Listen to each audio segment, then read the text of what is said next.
Saya siap untuk membuat perubahan. Pasti ujungnya mati. Anggap yang lain itu sesat. Ini kan pikiran gila. Freedom just another word for nothing left to lose. Saga, cerita tentang nama, peristiwa, dan fakta. Di Nusa Tenggara Timur NTT ada istilah atutus atau than, status yang disandang perempuan menikah, di mana para istri bakal melakukan pekerjaan rumah tangga seumur hidupnya. Ketimpangan ini sudah terjadi sejak lama dan menjadi budaya. Tapi pada 2008, Sanggar Suara Perempuan mencoba mendobraknya dengan menggagas konsep laki-laki baru. Seperti apa itu? Jurnalis KBR Quinawati Pasaribu menyusun ceritanya. Lalu dulu itu laki-laki ini tidak bisa urus anak. Jadi perempuan itu yang hamil, perempuan itu yang dikasih mandi anak, perempuan itu yang kasih suap, perempuan itu yang bawa ke posyandu, perempuan itu jika anak sakit dia bawa ke fasilitas kesehatan. Dulu juga laki-laki ini sulit memasak. Itu hanya perempuan yang memasak. Laki-laki kalau punya punya saku siri, orang di sini makan siri pinang. Biar dia punya saku siri di pinang di situ, perempuan yang disuruh datang ambil kasih suami. Jadi susah. Dan dulu itu kita pukul perempuan itu tidak masalah. Biasa karena hal yang dilakukan laki-laki itu dari dulu seperti itu. Kalau pukul perempuan itu tidak baik. Namanya Simon Sabona. Usianya sudah setengah abad lebih. Desanya Toineke, Kabupaten Timor Tengah Selatan, NTT, menjadi daerah yang kerap dilanda kekeringan. Sejak tahun lalu, tak ada hujan. Alhasil, ia dan petani lainnya tak memanen jagung sedikit pun.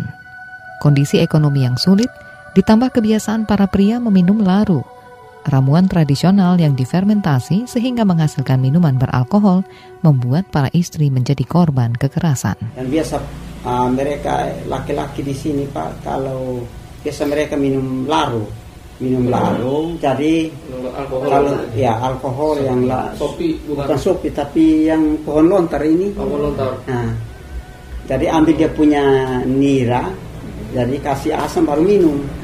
Nah itu kalau mereka supi pasar pulang minum, mulai istri soleh enak lagi dengan semua serba soleh betul. Nah, begitu. Ayah 3 anak ini juga bercerita, dulu sekitar tahun 1970-an tak ada perempuan di desanya yang sekolah. Kalaupun ada, itu bagi orang tua yang mampu.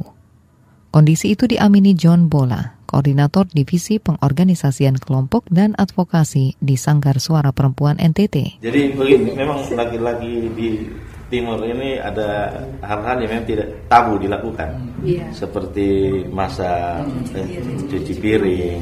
Nah, ini kalau apalagi dia tokoh di lingkungannya kayak tadi RT atau ini, terus pagi-pagi ada yang lewat dia cuci piring.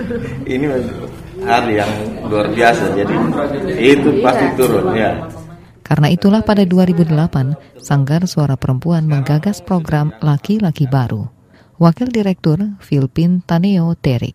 Budaya patriarki yang sudah tertanam ini sangat kuat untuk kita di daratan Timur Barat ini. Ya, sangat kuat bahwa laki-laki itu yang paling utama, yang paling berkuasa dan lain-lain. Sehingga ketika ada program Laki-Laki Baru, itu juga memberikan ruang kepada laki-laki untuk mereka belajar. Mereka belajar untuk memahami bahwa sebenarnya peran-peran yang dilakukan yang timpang, yang mulai dari ruang domestik, misalnya dalam peran mengurus anak, mencuci, memasak dan lain-lain, yang selama ini yang harus dilakukan oleh perempuan, saya kira kita memberikan kesempatan kepada laki-laki bahwa mereka itu juga punya tanggung jawab, mereka bisa melakukan, dan itu perubahan itu sudah mulai ada ya di kelompok-kelompok. 2 tahun berjalan dengan menggandeng Oxfam, organisasi nirlaba dari Inggris yang berfokus pada pembangunan penanggulangan bencana dan advokasi, mereka mulai mencari para lelaki yang mau terlibat. Hingga pada 2010, lahirlah 7 kelompok laki-laki baru di 7 desa.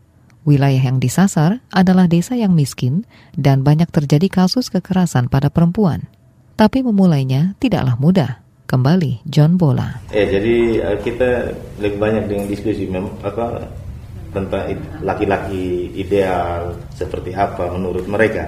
Jadi kita lempar lagi kira-kira yang ideal mereka jadi laki-laki itu seperti apa. Terus ayah idola, jangan sampai kita sendiri menjadi bukan idola dari anak-anak kita. Selama ini ya kita merasa bahwa ini anak-anak, istri anak ini kan di bawah kekuasaannya dia. Terus dia sendiri berbuat sesuka hatinya dia. Tapi coba kita tanya baik-baik, apakah memang kita ini menjadi idola dari anak-anak kita sendiri atau tidak? Diskusi panjang itu akhirnya membuahkan hasil. Para laki-laki setidaknya mau mencoba. Memang awalnya itu agak ada penolakan, tapi mereka melihat dari sisi yang satu, ternyata memang hal kalau kita sampaikan, mereka yang terlibat langsung di situ. Jadi mereka pikir bahwa hal baik ini mereka coba untuk dilakukan. Kini sudah 240 pria yang bergabung dalam Laki-Laki Baru. Lantas seperti apa perubahan mereka? Simak kisahnya esok. Demikian Saga Jurnalis KBR Kuinawati Pasaribu. Saya Malika. Demikianlah Saga KBR. Untuk saran dan kritik, sampaikan ke redaksi Saga lewat SMS ke 0812 118 8181. Awali dengan kata Saga. Terima kasih atas kebersamaan Anda.